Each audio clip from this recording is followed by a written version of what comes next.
খবর দিন ভরে এবার নজর রাখবো 4 বুথে 1200 নাম বিচারাধীন তালিকায়। হ্যাঁ, 2002 এর তালিকায় নাম রয়েছে, কিন্তু তারপরেও বিচারাধীন। স্বাভাবিকভাবেই প্রশ্ন উঠবে যে এটা কিভাবে সম্ভব। নকশালবাড়ির তোতারাম কালুয়াজোত এলাকায় এ নিয়ে রীতিমতো আতঙ্ক ছড়িয়েছে। বিশ্বজিৎ রয়েছে আমার সঙ্গে। বিশ্বজিৎ, ভেরিফিকেশন শুনানিতে নথি তো দেওয়া হয়েছিল, তারপরেও কিভাবে বিচারাধীন তালিকায়, এবং 4টে বুথ মিলিয়ে সংখ্যাটা নেহাত কম নয়, 1200। 2002 এর তালিকাতেও তো এদের নাম রয়েছে। একেবারে 2002 এর তালিকাতেও নাম রয়েছে এবং তারা ভারতীয় মুসলিম বলে তারা দাবি করছেন। মূলত নকশালবাড়ির কালুয়াজোত এবং তোতারামজোত বেশিরভাগটাই হচ্ছে সংখ্যালঘু পরিবারের বসবাস। আর এই সংখ্যালঘু পরিবাররা আশায় ছিলেন, যেহেতু তাদেরকে ভেরিফিকেশন ডাকা হয়, তারা ভেবেছিলেন যে নতুন লিস্ট বের হলে তাদের নাম থাকবে। কিন্তু লিস্ট বার হওয়ার পর কার্যত আতঙ্ক বিরাজ করছে। কেন আতঙ্ক? কারণ তাদেরকে বিচারাধীন পর্যায়ে রাখা হয়েছে এবং তাদের সমস্ত নথি, এমনকি তাদের যে পূর্বপুরুষদের নথি তা অবধি তারা পেশ করেছেন, তারপরেও এভাবে বিচারাধীন। এবার সংশয় কাটছে তাদের মধ্যে যে আগামী দিনে ভোটার লিস্ট অর্থাৎ সাপ্লিমেন্টারি ভোটার লিস্ট বের হলে তাদের নাম জায়গা পাবে তো, না তাদের নাম বাদ যাবে। আর বাদ গেলেই বা তারা কি করবেন, এ নিয়ে কিন্তু কার্যত ক্ষোভ যেমন বাড়ছে, তেমনি কিন্তু আতঙ্কের পরিবেশ তৈরি হয়েছে।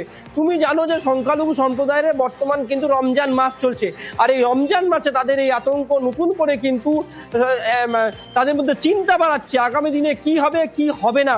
কারণ তোতারামজোত এবং কালুয়াজোত মূলত সংখ্যালঘু পরিবারের বসবাস, এবং যদি দেখা যায় এই দুই গ্রামে 4টি বুথ রয়েছে, প্রায় 3000-এর মতো মানুষ, এবং যার প্রায় 90% সংখ্যালঘু পরিবার, এবং 1200 প্রায় ভোটার রয়েছে যাদের আন্ডার জুরিসডিকশনে রেখেছে। সেই ক্ষেত্রে কিন্তু এই যে ভোটার, তাদের নতুন ভোটার তালিকায় আসবেন কিনা বা তাদেরকে বিচার পর্যায়ে কি করা হবে তা নিয়ে কিন্তু আতঙ্কের পরিবেশ তৈরি হয়েছে।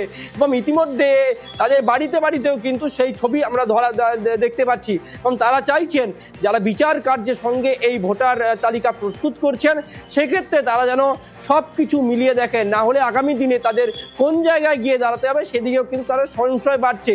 তারা মনে করছে যদি তাদের নাম বাদ যায় তাহলে তারা কিন্তু পরবর্তীকালে আন্দোলনের পথেও কিন্তু পা দেবেন, কিন্তু এই ধরনের মনে করছেন এই নকশালবাড়ির সংখ্যালঘু পরিবারের বাসিন্দারা। বেশ, আমার 2002 থেকে ভোটের নাম আছে, আমার আছে, আমার বাবা মায়ের আছে, হিয়ারিং এর ডেট আসছে, যা যা ডকুমেন্ট দেওয়া আমি পাসপোর্ট সহ অন্যান্য ডকুমেন্ট সব দিয়েছি। দেখা যাচ্ছে যে আন্ডার এডুকেশন যেটা, ওটাতে আমার নাম আবার আসছে। আজকে খুবই আতঙ্কের মধ্যে আমরা গ্রামবাসীরা সবাই আছি।